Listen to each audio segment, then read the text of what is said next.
Ernesto. Friends of mine call me E for short. I'm 28 years old.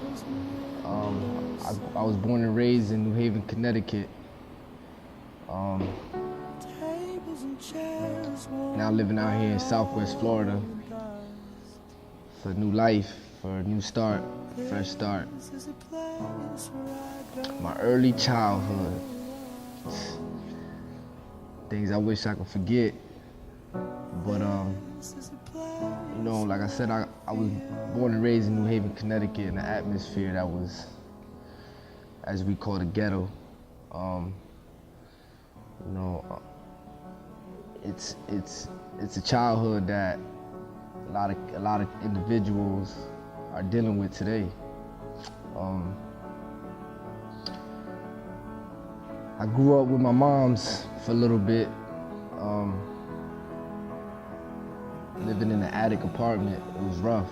You know, attic apartment, just me and her, no furniture, no nothing. It was real hard for a person my age. You know, I remember nights it was just me and her. No TV, sleeping on the floor, no furniture, light on food, you know, very struggling. My mother was a struggling woman that raised me. I mean, the great moments I had awesome moments. You know, my mother was always there with me. She always supported me. She took care of me. She couldn't really give me the best things that a mother could provide for her son, but other than the important things, a roof over my head, food and clothes, I was always well taken care of, very, very protected, and you know, I don't have no complaints about that. What the problem was that, you know, is a lifestyle that's also embarrassing as a young kid. I didn't have friends. I was a loner. You know, I used to go to school and I never wanted to invite nobody just because of the circumstances of how I was living. So it was pretty rough at my age.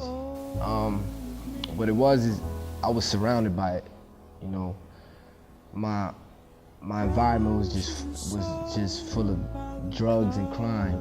You know, everywhere around me, and that's what I grew up watching. And I remember as a kid, like 8 years old, seeing these dudes in my neighborhood, you know, slanging and jewels and nice clothes, cars and all that. And I remember like it was yesterday, me saying, like, the day I'm able to make my own decisions,